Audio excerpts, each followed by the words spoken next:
পাকিস্তান সেমিফাইনালে কিভাবে কোয়ালিফাই করবে সেই সমীকরণটা তোমাদেরকে জানাবো। পাকিস্তানকে কত রানে জিততে হবে, কত ওভারে জিততে হবে, সব কিছুই তোমাদেরকে এই ভিডিওতে জানাবো।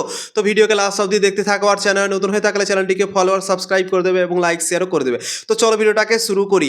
পাকিস্তান দল এখন পর্যন্ত দুটো ম্যাচ খেলেছে সুপার 8-এ এবং একটা তো বৃষ্টিতে ধুয়ে গিয়েছিল, সেখানে 1 পয়েন্ট পেয়ে গিয়েছিল তারা, এবং একটা ম্যাচ ইংল্যান্ডের সাথে খেলেছে, সেই ম্যাচটা পাকিস্তান হেরে গিয়েছিল। এখন পর্যন্ত পাকিস্তান দুটো ম্যাচ খেলে 1 পয়েন্ট নিয়ে আছে। এবং আজকে খেলা ছিল ইংল্যান্ড আর নিউজিল্যান্ডের মধ্যে এবং পাকিস্তান তাকিয়েছিল ইংল্যান্ডের দিকে। ইংল্যান্ড যদি আজকে নিউজিল্যান্ডকে হারিয়ে দেয় তাহলে কিন্তু পাকিস্তানের একটা চান্স থাকবে এই টি-20 বিশ্বকাপে, এই আশা নিয়ে নিউজিল্যান্ডকে ভাই আজকে হারিয়ে দিল ইংল্যান্ড দল এবং দুর্দান্তভাবে জয় পেল। 3টে ম্যাচ লাগাতার জয় পেল সুপার 8-এ ইংল্যান্ড দল এবং পয়েন্টস টেবলে 1 নম্বরে ফিনিশ করলো ইংল্যান্ড। তো পাকিস্তানের জন্য এখন দরজা খুলে গিয়েছে সেমিফাইনালে পৌঁছানোর জন্য। তো পাকিস্তান আর নিউজিল্যান্ডের মধ্যে এখন লড়াই হবে সেমিফাইনালে কোয়ালিফাই করার জন্য।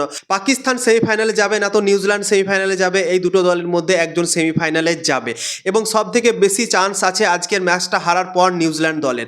নিউজিল্যান্ড দলের এখনও অনেকটা চান্স আছে, পাকিস্তানের থেকেও বেশি চান্স আছে।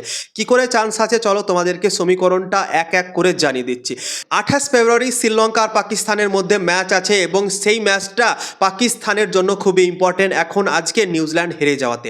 পাকিস্তান দল যদি কালকে প্রথমে ব্যাটিং করে শ্রীলঙ্কার বিপক্ষে তাহলে কিন্তু তাদেরকে 64 রানে ম্যাচ জিততে হবে।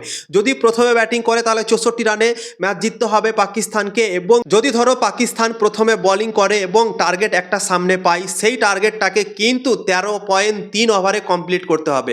মানে 13 ওভার 3 বলে সেই রানটাকে চেস করতে হবে পাকিস্তানকে কোয়ালিফাই করার জন্য এই টি-20 বিশ্বকাপের সেমিফাইনালে। তো দুটো সমীকরণ আছে সেমিফাইনালে কোয়ালিফাই করার জন্য পাকিস্তান দলের জন্য।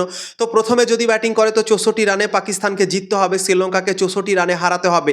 এবং যদি পাকিস্তান দল রান চেস করে তাহলে কিন্তু 13 ওভার 3 বলে সেই রানটাকে চেস করতে হবে। শ্রীলঙ্কা ধরো 140 রান মতো করলো, তো সেই 140 রানকে 13.3 ওভারে কমপ্লিট করতে হবে, সেই রানটাকে চেস করতে হবে।